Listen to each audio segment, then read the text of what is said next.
So it should be ready soon.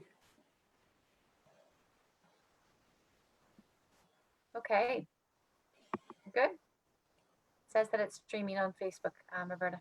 Yes. Okay, all right, well then let's get started. So good afternoon to everyone. I'm so happy to be with you, those of us who are connected here on Zoom, as well as anyone who's following us through Facebook Live. So thank you to Roberta, our communications manager, for putting this all together. I am the managing director of AVSI USA. We are the US office of the AVSI Foundation, which is a global international organization working in development and humanitarian contexts around the world. We put together this moment as a way of connecting with our donors here in the US.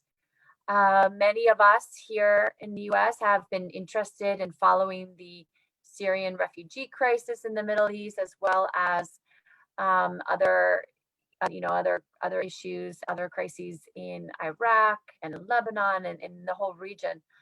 And so we're particularly interested in what's happening today in Syria. AVSI has a very interesting project there called Syria Open Hospitals. And so we have the privilege today of hearing directly from AVSI staff in Syria, in Damascus, and being able to get a live update from them and be able to ask them some of our questions. So what we're going to do today is we have Flavia, who's AVSI's project manager in Damascus, together with Dima, who's a social worker. They're together, you can see them on the screen, they're together sitting in the social office of the French Hospital of Damascus. It's a hospital run by the Daughters of Charity, one of AVSI's partners in Syria. So they are going to give us an overview of the project, some updates on the context and on the project itself. And then they're also going to share with us their personal experience. What is it like to work on this project? What is it like to be in Syria today? What is the situation going on now in terms of COVID and the response there? So we're gonna turn it over to them in just a moment. Just reminders for everyone about our use here of Zoom today. This meeting is going to be recorded, so you should be aware of that. Also will be available for others to watch later. It's also being streamed live on Facebook for other friends to join in. We will be able to take your questions depending on how much time we have at the end. I will moderate the questions. So if you have any, please don't be shy. Go ahead and write us your questions in the chat box. And keep your microphone muted if possible. You can also keep your video off. I think that's just going to be easier for everyone. I think that's all of my updates, my housekeeping notes. So let me just go ahead and turn it over to Flavia and Dima. Thank you both very, very much for taking the time to talk to us. We're really grateful and excited to hear what you have to say. So over to you.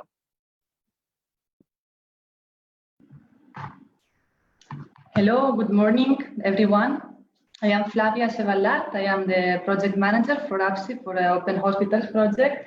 And I am here with my colleague Dima. Hi, how are you?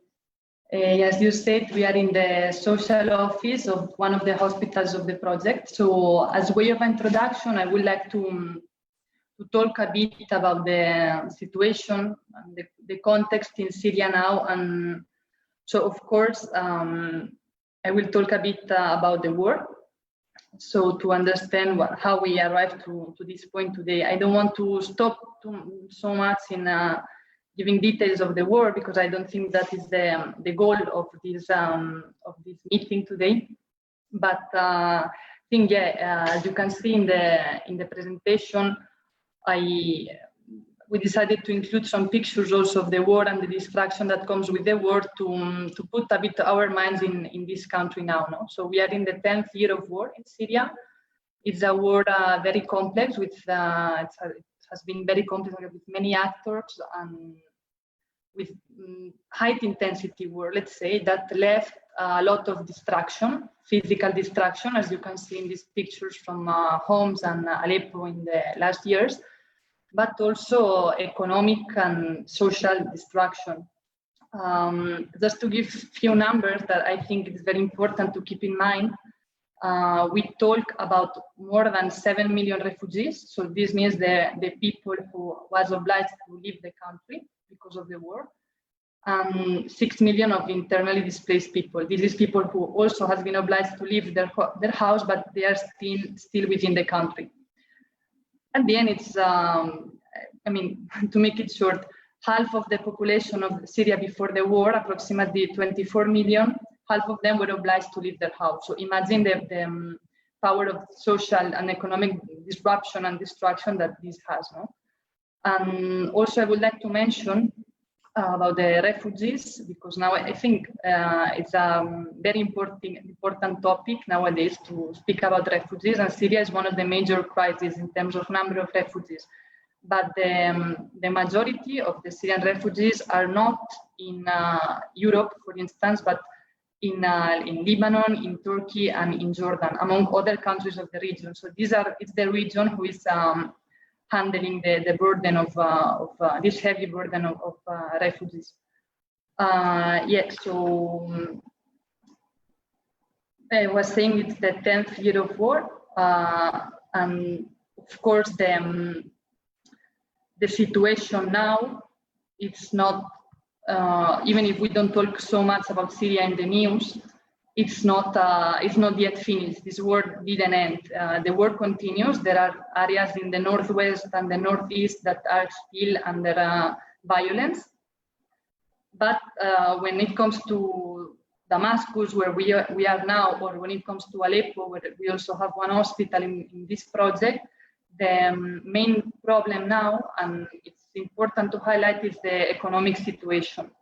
It's an economic situation of a very deep crisis, provoked partly by the war, of course, but also by all the economic consequences and the international sanctions.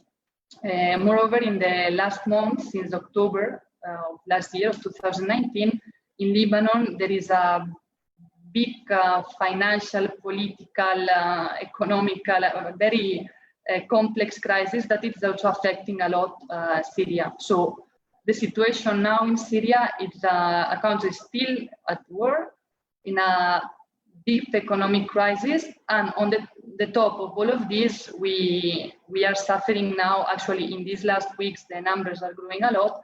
The eruption of the COVID-19, the pandemic that is affecting all the world.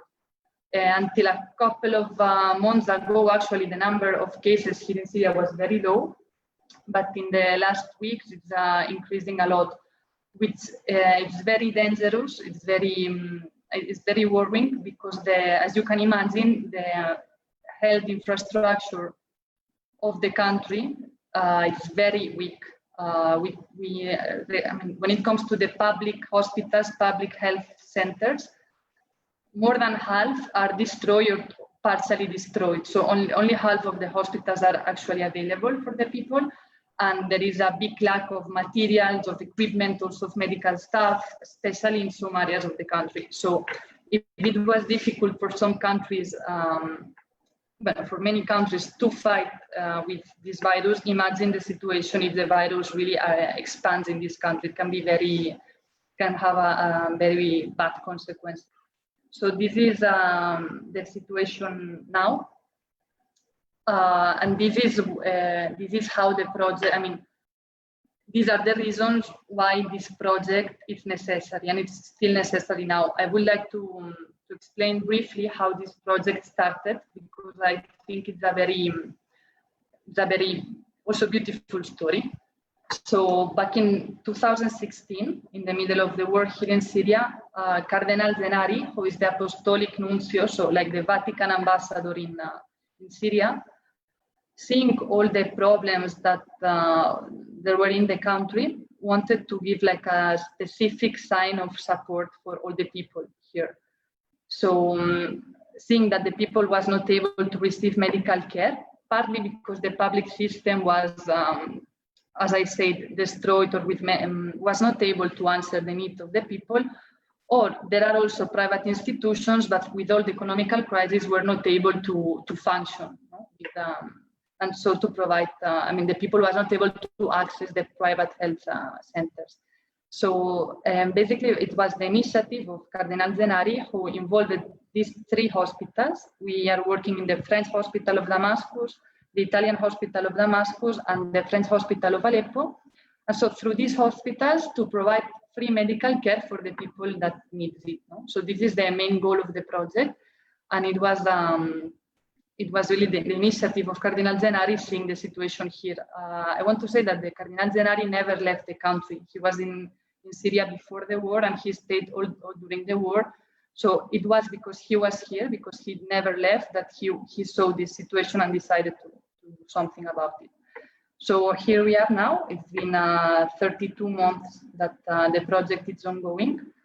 Since the project started back in November 2017 until now, until today, more than actually in the presentation it's written 35,000, but it's more than 36,000 treatments that we have been able to provide to people in the 3 hospitals. And we talk about any kind of treatment, from a complicated surgery to a consultation with the doctor, or a screening and X-ray or laboratory test. It's very important because the people actually doesn't have access to this many times. And sometimes if you are not able neither to visit the doctor, you cannot get diagnosed for something that can become a major issue. So this is one of the things I want to say, that we are not only treating war victims, people who is wounded because of the conflict, but many times the majority of the patients that we're helping through the project, it's people who needs basic assistance, that without this basic assistance, you can also die. So this is one of the important ideas about the project. Then to finish the introduction about the project, then I will leave the ground maybe for Dima or for you to make some questions. Also, we are supporting the hospitals basically through 2 other things. The first is to provide a salary bonus for the staff of the hospitals. The staff of the hospitals is not only the medical staff, such as doctors, nurses, or technicians, but to all the staff, so also administration or support. For 2 reasons. One, to support, to ensure that they are not leaving the hospital and the country, because actually this is one of the big problems, that the people who is better trained and has better capacity leaves the country. So we want to promote that these people remains here, and also because of all these crises that I was trying to explain before, the cost of life it's becoming really expensive here. So we want to complement the salary of the staff to help them to go through this very difficult situation. And the second thing we are doing as a project to support the people and the hospitals is to purchase medical equipment, from X-ray machines to surgery tables, anesthesia machines, or even respirators we bought in the past. So this is to help the hospitals and to ensure, and this is also a beautiful idea, to ensure that the people has good quality of medical attention.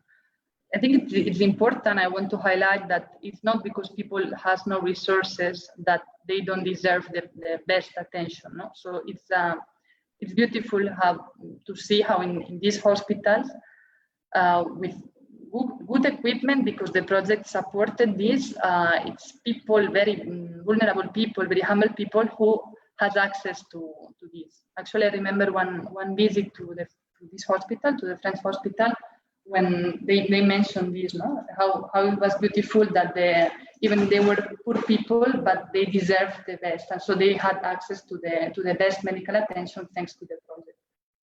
So I will stop here for now to leave ground maybe for some questions from your side about the project before we leave the ground for Dima. Thank you, Flavia. Sorry, I'll turn this on. You in your pictures, you showed us an interesting picture with some artwork on a building. I thought maybe you could explain to us what that was. Yeah. Yes. Okay, so yeah, I put these pictures as I showed before. I think it's important to show the destruction, as I showed before in homes in Aleppo or any other city. But I wanted to also to include some pictures that give a different point of view. This picture is in particular, it's took from the old city of Damascus. It's the old neighborhood, Damascus is one of the older cities of the world, so it's a very old neighborhood with all the old buildings and mosques and hammams and many more. And this neighborhood during the war was particularly affected by in this case, by the mortars and bombs that were coming from other areas. Dima knows very well. And this is one street of this neighborhood. Actually, now there are restaurants and bars, and it's very nice to walk through. But it happens many times in Damascus when you're walking around that you see a hole in the ground or a hole in the wall, and you understand that at some point there was a mortar, a bomb exploding there. No? And it's impressive because Damascus sometimes you forget, because it's not so affected as Aleppo or Homs can be. So sometimes you can forget what happened here until you find some of these holes. And this is very nice because they draw this, you see the city, no? And they, I don't know how to explain, they didn't repair the crack in the wall, but they did this. So for me, what I think, like for me, what it says this picture is to say, okay, what happened, war was here, but also life goes on, and you don't need to remove what happened or to forget what happened, but to go on. And this is actually one of the impressions that I got when I first arrived to Syria. I was very curious to see how people was living, no? Because I was following I've been for 2 years in Syria. Before the worst years of the war, I was not here. So I was very curious to understand how people could live under this. And I was surprised to hear many stories of people doing normal life, but in the middle of the war. No? So people going to work and bombs falling around them, but life was not stopping. We're talking about a 10-year war, so life cannot stop. You need to go to work if you want to eat. So people was going even if this was happening. And I think this picture explains this. Also, I put other 2 pictures. I would like just to say two things about it that I really think is important. The picture you see now is a church in Sarnaya, which is a city very close to Damascus, like 30 or 40 minutes. It's also a very ancient site. If you see, this church has more than 1,000 years. And I think first to say that sometimes people think that in the Middle East there are only Muslims or whatever. No, there is a Christian presence in this country from the beginning of Christianity, but also to talk about the immense cultural and historical heritage of this country. So Syria is not only war, Syria is also this, and there are many, many incredible places to see and to visit. So this is one of them. And the other picture that I included is this market that you can see here. I took this photo like less than 1 month ago in Homs, and there is, if you see, there is if you don't understand, this is a market. Now the shops are closed, but normally all of these like small doors are like small shops. And this was destroyed during the war, but they already, this it has been already reconstructed. It was beautiful because actually they were pretty fast in doing it, and I was impressed to see how slowly life was coming back to this part of the city of Homs. And also, I don't want to go into the detail, but if you see the roof, it's new. It's obviously modern construction, but it's a bit imitating the colors of the style of how was the souk before, probably. And once again, I come back to the same idea. For me, it was beautiful, this as a sign of reconstruction, and so as a sign of hope, but also to understand that after all the destruction and all that happened here, probably you cannot build things like they were before, but you can like go on. No? Yeah, this was a bit the meaning of this picture.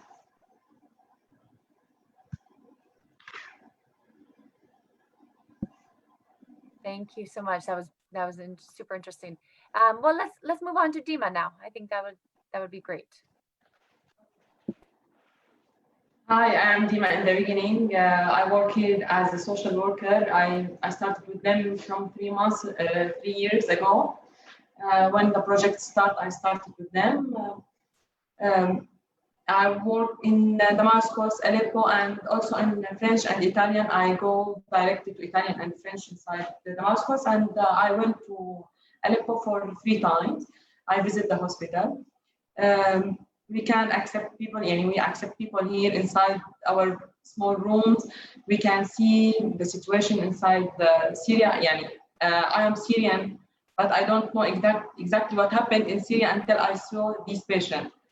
And you can know everything about Syria, but when you see these patients, you can know what really happened in Syria.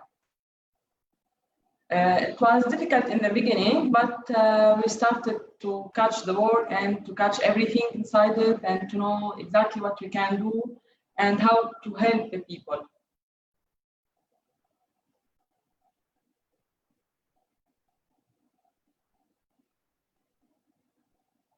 Just maybe to give a bit of context, Dima is a social worker, so how the project works is that in each hospital we have a social office, and this is where the people who need support comes to ask for the support of the project. So we are not helping all the people that comes to us, because the goal of the project is to help the more vulnerable.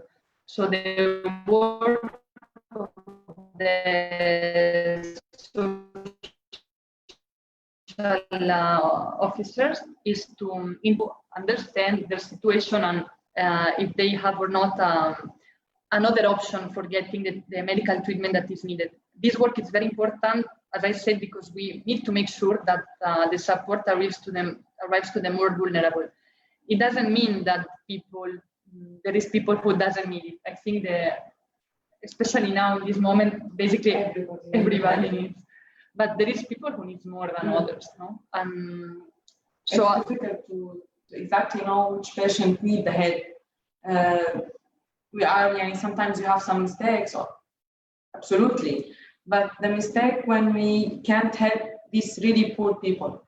We try every time to help these poor people, these poor families, because one patient can affect all of the family, not just himself. All of the family will be affected according to the situation, medical situation. Here in Syria, if you go to private hospital, it's really expensive. You can do any treatment inside the private hospitals. But if you go to a public hospital, sometimes you don't find the treatment also. You can't find the point that you want all the time. Now, according to COVID, we need more help. All of people who have money now, they lost their money. They start to sell their apartments, their lands, to start to live, because all of things are destroyed now. It's really destroyed, not like war. Maybe in war we can live, but now everything is closed and we can't do anything now. This type of work, it takes time, it takes everything inside you to know exactly what to know. It affects all of us here, all of social workers, we are affected by these situations. But as I said, we try to help the people. We have our assessment. We try to be, we have to make a justification with these people to choose the one that really in need. Not anybody can come to our office. Not anybody can take our helpness here inside the hospitals. We have to choose in careful and in justification, not to just to do assessment and to give approvals and to help people. Thank you so much. So just to make it sure it's clear for everyone, of course, the hospitals, like the French hospital and where you are now, it has existed for a long time, right? Maybe you can tell us if you know, when was the hospital founded? How long has it been present and run by the sisters, by the Daughters of Charity? So it was at the end of the 19th century, Yes. no, 18th century. Yes, it's now 100 years, almost more. So actually the three hospitals are approximately 100 years. Some of the hospitals, in the case of the hospital in Aleppo, started as a mission from nuns, from friends, that initially they built a dispensary and then they grew to become a hospital. I think it's a similar case in the French hospital of Damascus and also in the Italian hospital. So actually these are very well-known hospitals in Damascus. Once again, Dima can tell us, but I was impressed when I arrived everybody knew the hospital and people had a very good opinion on these hospitals. So I think also for this reason it's important, the project, because you can imagine that as the institutions in Syria now are having a lot of difficulties to continue, no? So any institution, a school or a hospital or whatever. So also the fact that the project is supporting through these hospitals is helping the hospitals to go on. And being a really emergency project, because this is a clearly emergency project, but has this point of supporting the hospitals to make sure that after the war, when the situation inshallah improves, the hospitals will be open, no? So to not to let everything to be destroyed because of the war and the economical crisis, but to help this to stay in place, no? It's a big value, I think. Yeah, and on that point, it seems to us that the value is of course the medical services themselves, but also the symbol of having a place which continues to offer services of good quality, like you've already mentioned, the best medical services. Isn't it the fact that they also give a sense that life, as you were saying, life can return, life can go on, because people haven't forgotten. I mean, Syria hasn't been completely forgotten, even though maybe it feels like that at some moments when you're living in that context. Well, that has been our hope and our desire in supporting the project, that also the hospitals and the staff can be a light of hope and of encouragement to the population in Syria. Do you think that that's being communicated? It sounds like it is, but and maybe you can comment on that too.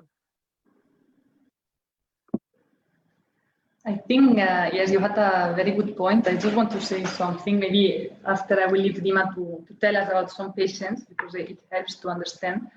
I remember one of the when I just arrived here, one of the first patients I got the chance to meet. My work is basically office work, but I had the chance to meet this patient who was a man with I think 5 or 6 children that were the responsibility. And he had a work accident, so he was not able to work. We went to visit him at his house, and I was very impressed to see how was he living, the extent to which he was wounded. So really it was a bad accident. So he was very worried about his children. He was not worried about himself, but about his children. And he was desperate to have the needed surgery, that it was not possible to get it in the public hospital, to be able to work, so to sustain his children. So it was not, I mean, I don't know how to explain. I think medical care is never a superficial thing, but in this case, you see many people, because I think there are many cases that these people who need this help in order to go on. No?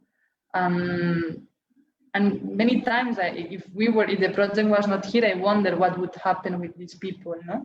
But yeah, I think you said it very well. It's a sign of hope, because when everything is so complicated, life is so difficult, it's a real challenge, and something happens to you that makes you like not capable anymore of going on. Somebody that helps you, helps you in something like specific, like a surgery, in order to let you go on. It's not that we are doing all the job for them, because really the needs here are so so wide, like people is in need of many things, and it's the majority of the people, the percentage of people living under the poverty line now in Syria is impressive. So you cannot save their lives, you cannot do everything for them, but we are able to do this small thing that allows them to go on. But I would leave Dima to talk, to tell us about some patients. All of patients have great stories, but some stories can affect you in big way. One of them that really affect all of our social workers inside the same office here in French Hospital they came. The patient is handicapped. She has a handicap in her prime. She needs a surgery, a big surgery in her legs to walk again. She has 7 brothers and sisters. Because of war, they don't have money to do this surgery. She has 3 of her brothers have the same handicap. They also can't listen and have sugar blood in the same situation. The problem that when she needs this surgery, they don't have money to do it. There was, before the war, there was have a shop in Ghouta, in Ain Kerma. Because of war, the shop was destroyed. All of the shop was destroyed. The father and one of his son went to Dar'a to start work. They start to sell water to another farmers. They need water for the land. The total salary in the end of the month is 100,000 Syrian pounds. It's nothing for 7 persons inside Damascus here now. Because of their situation, they need medicines all the time. They need food all the time. The father came from Dar'a and the brother came from Dar'a every 1 month or 2 months to give them money to live. They live in a house for free. The house is not for them also. The place that they are living inside it need many maintenance inside it. You can't live inside these houses. They are living for free also inside this house. It's difficult for them to do this surgery. When they came to our office, they affect all of us. And her uncle is helping her. Her brother is trying to help her. Her father is trying to stay a long time outside of Damascus in Dar'a to help them. And also, all of that, they also have a handicap. And when she came to our office, it made us, it's difficult to see like these patients. It really affects us. It's difficult because they are trying to live. They want to live. They don't want to just stay and doing nothing. No, they would like to do everything. Oh, absolutely, we help her in her surgery. We are waiting her to do the surgery now. And we are going absolutely to visit her after she do the surgery to know what is going to happen with her and what she is going to do. That's one of the most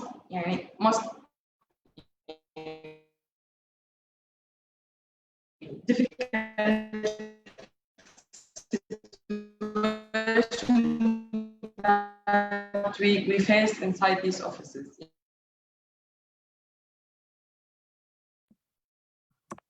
Wow, thank you, Dima. The 3 patients have handicaps. Oh,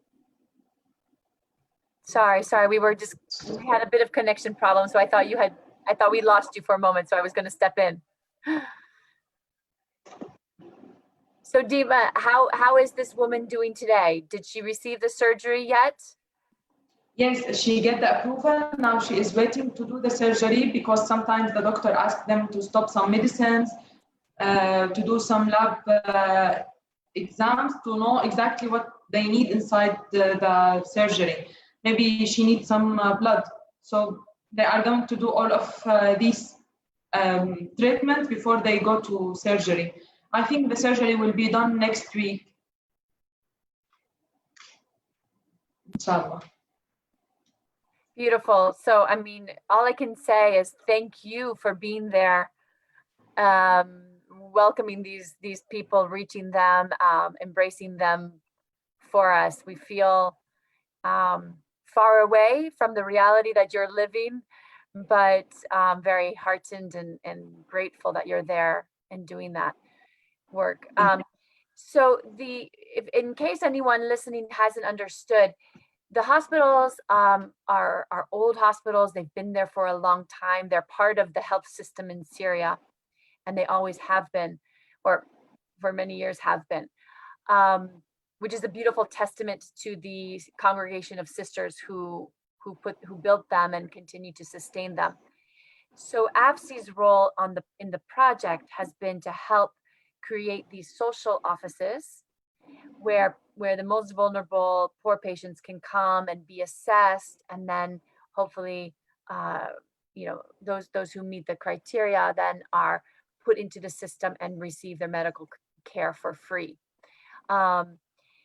So anyway, I just wanted to make sure that kind of the way of the working together was clear to our listeners, because AVSI is supporting the hospitals, and it's a beautiful way that the church has come together and really collaborating to support the community, to support the population.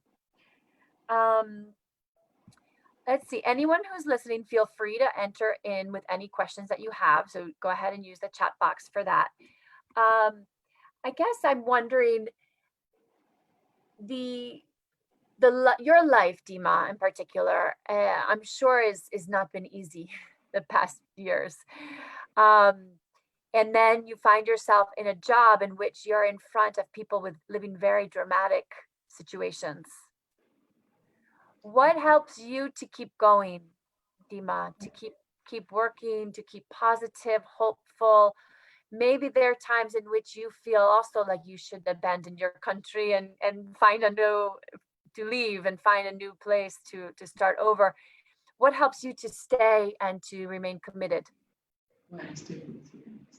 Yeah, with this difficult job that makes you find out people. Sometimes some patients, when they came and say thank you, when you listen to these words, it makes me happy. And it makes me reaching the something that I didn't hope that I'm going. I didn't see that I'm going to be like that.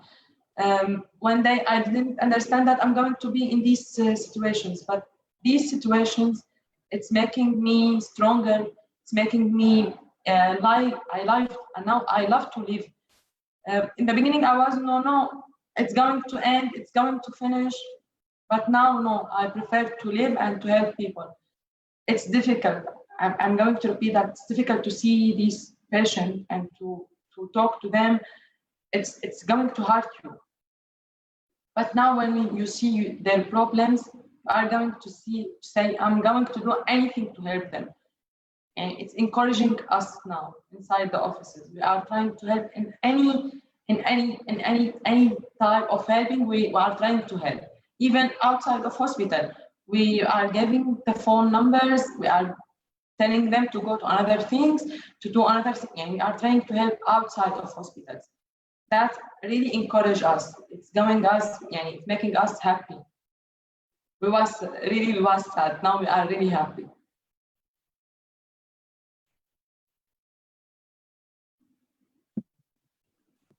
Beautiful. I'm sure you support each other a lot as well. I'm sure the staff and how you stay together must be an essential part of the job, isn't it?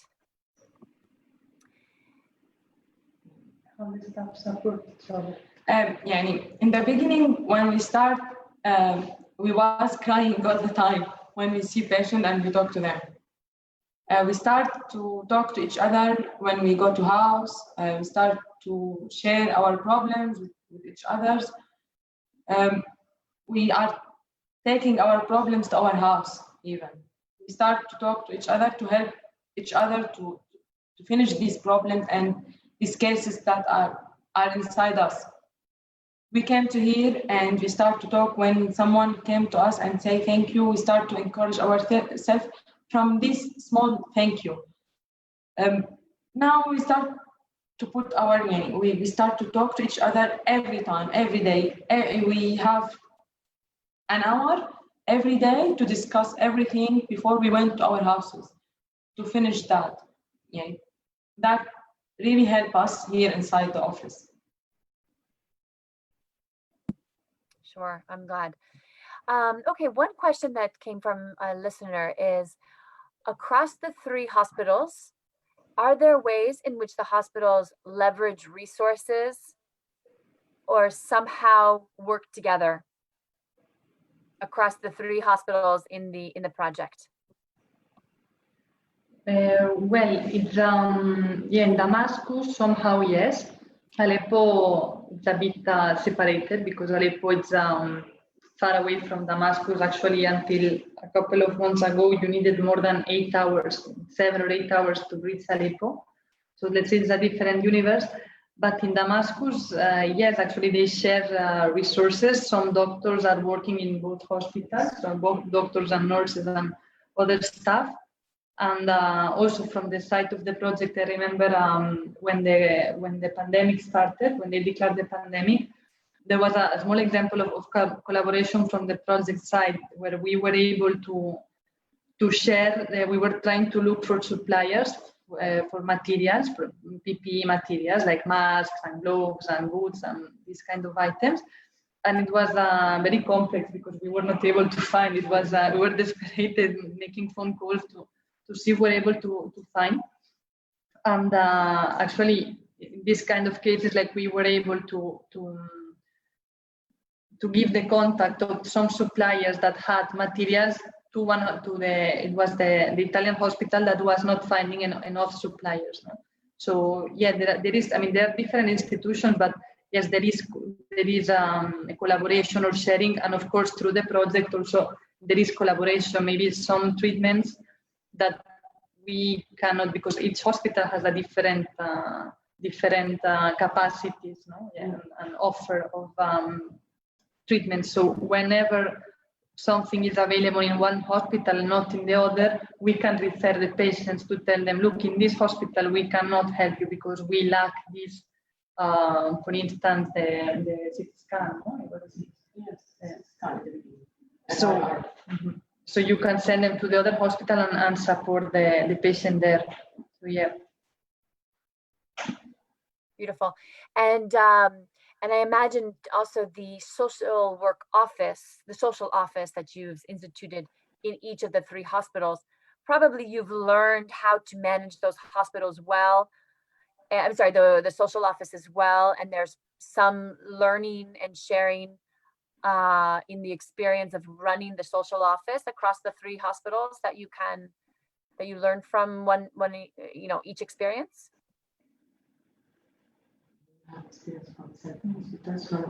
From one social office to the other, like sharing experience. Sure, every time, all the time we are talking to each other. We are talking to Italian hospital social office. All the time we are sharing the cases. We are sharing the assessment. Also to Aleppo, sometimes if some patient come from Aleppo to Damascus to do a surgery, we can ask social office in Aleppo. We are sharing the experience with each other to know exactly what to do. Great. So here's another question. Aleppo, as we all know, suffered a great amount of damage in the conflict. Do we see that most of the patients helped there are victims of bombings and of the war in Aleppo in particular? So I didn't understand the question. Can you repeat? Do you see that the patients in the hospital in Aleppo are more those related to victims of the war, victims of bombings and? Not really. Sometimes, not all of them. You have a few numbers because the patient of army sometimes go to public hospitals. They took them directly to public hospitals to do the surgeries. But we faced this problem. We faced the patient of army here inside Damascus when there was bomb in the end of the year of from 2 years ago when the war was ending. All of patients inside Damascus from the war or the army, they was taken directly to private hospitals because the public hospitals was complete. So that when they came, we here inside French hospital, because we have emergency here inside French hospital, many patients was covered by about 100% of them was covered by the project.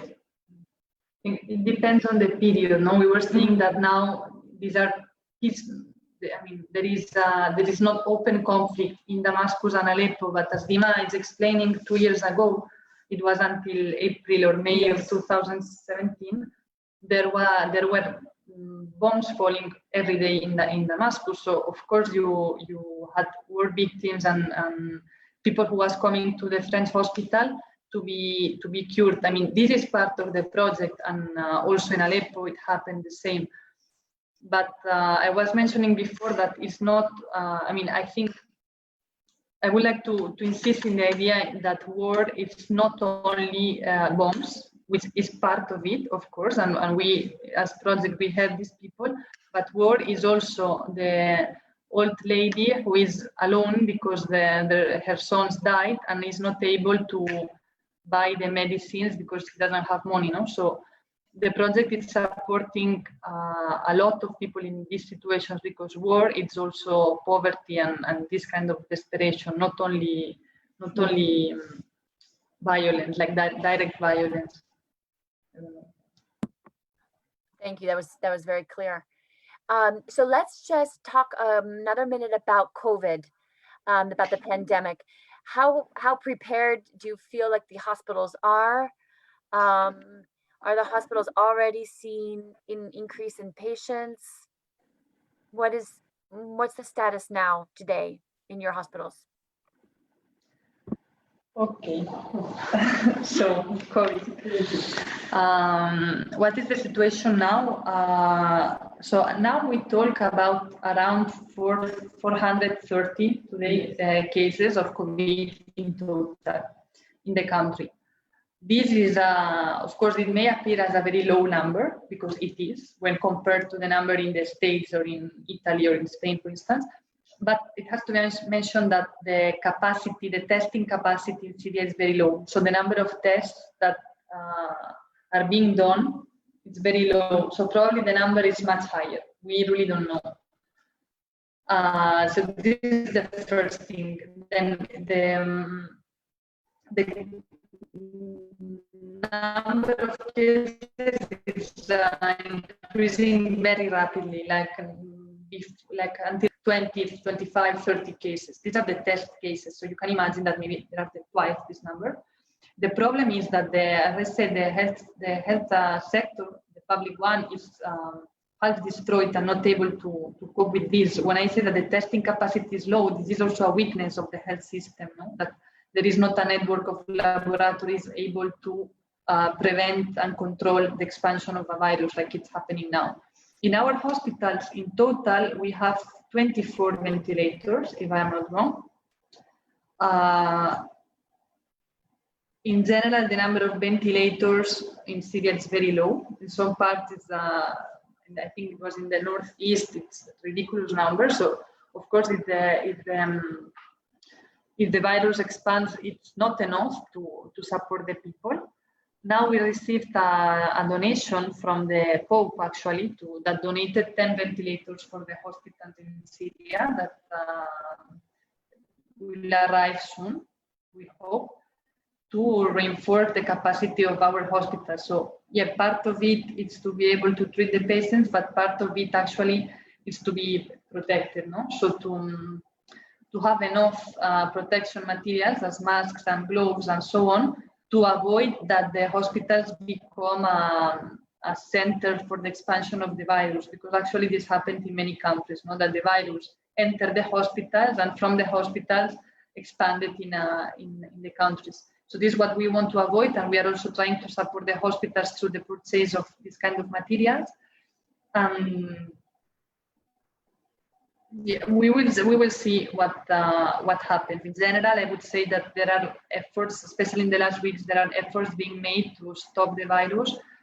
But the scenario now is a bit it's difficult difficult to be optimistic, I would say. In any case, how it works, like the logic of the system, if somebody has symptoms, or normally the people affected by COVID-19 would be sent initially to the public hospitals, who are responsible of treating these patients, as a way of concentrating them also, not to let all the hospitals be handling this, because it would mean that sooner or later all the hospitals would be affected by the virus.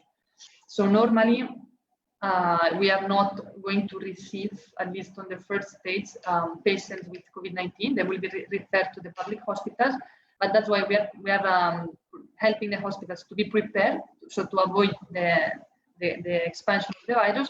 And then eventually, if the virus really is, if the situation escapes the control and we are receiving patients in the hospitals, to be able to treat them here, inshallah. Okay, wow, it's complicated. What someone asked, are Syrians practicing social distancing and wearing masks and doing all of the preventative measures that we've been doing in Italy and the US?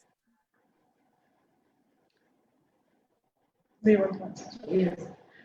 We have here inside the office, we are making a distance between the patient and the desk, not with the staff.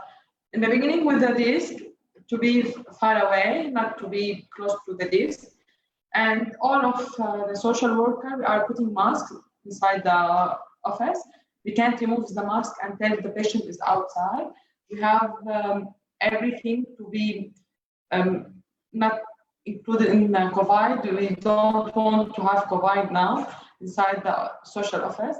We have water, and we have the stabilization all the time, and the masks are found in, yes, and the masks are all the time with us. Yes, so this is the precautions we are taking in the offices. I mean, of course, in the hospitals, in general, in the country, what I'm seeing in the last days is that no, actually, people is not really following a lot the prevention behaviors, no, as keeping social distancing or staying home or wearing masks. But also these, of course, when people doesn't have masks that are expensive, actually the price of this kind of materials increased a lot at the beginning of the pandemic. So if somebody has to choose between eating or feeding their children and buying a mask, they will choose food, and you cannot blame them. Also, when it comes to social distancing or to staying home, there was a lockdown at the beginning, from March to May. Yes. 1 month and a half of lockdown. So shops were closed, restaurants were closed. People was obliged to stay home since 7 p.m. till the 6 in the morning, the day after. And this had a strong impact on the economy of the country. And the situation now is that people, I mean, they can, it's difficult that people can handle this again. They cannot go through this again because people is living on a daily basis. So if they don't work one day, they don't have food. So you cannot, once again, you cannot blame people for this because it's very different the situation in Syria today or in some other countries. So when people need to work, when people need to go to buy food, and the markets are very crowded because they are, when they need to, there are some places where people can get subsidized food as sugar and bread, and so, right, so there is a lot of people waiting in these places for hours, queuing, one beside the other. So yeah, it's very difficult to change this behavior, but because it's motivated for a real need.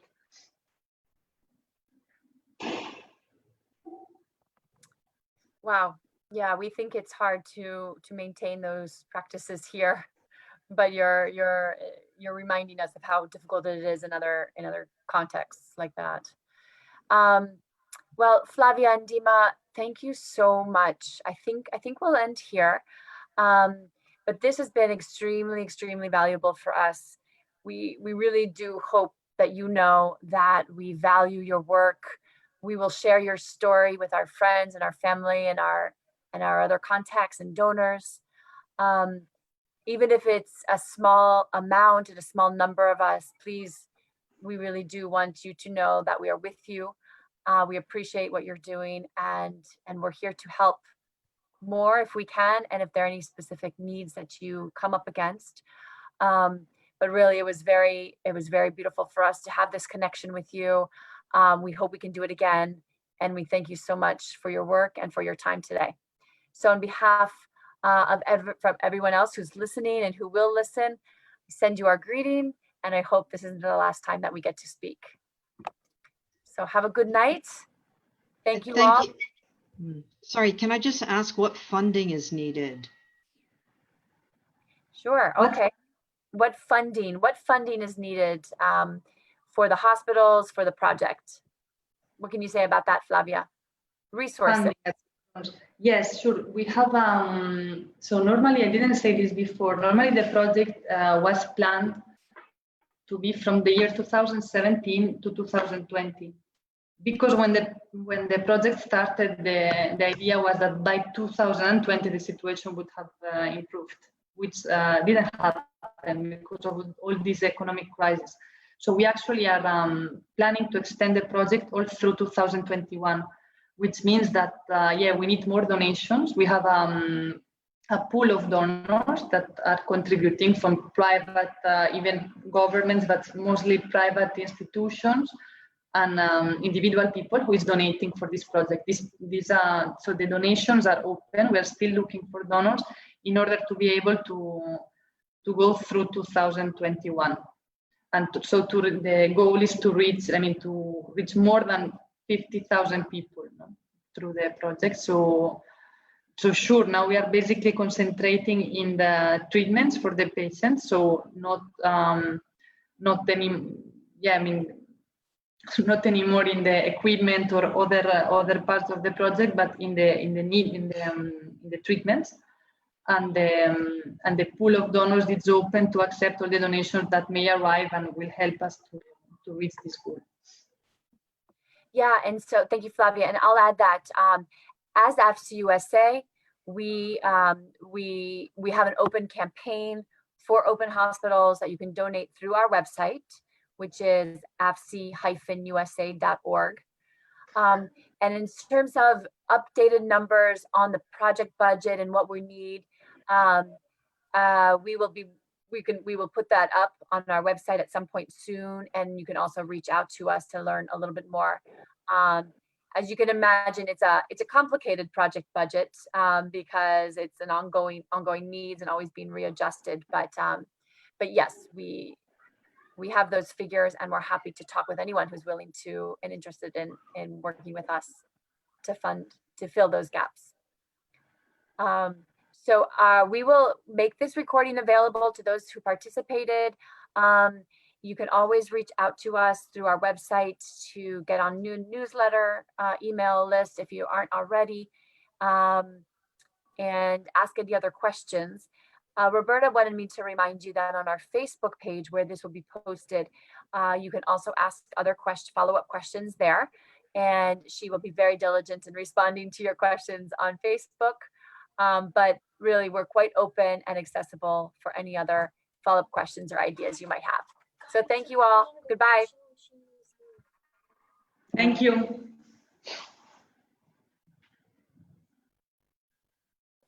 Thank you, Flavia.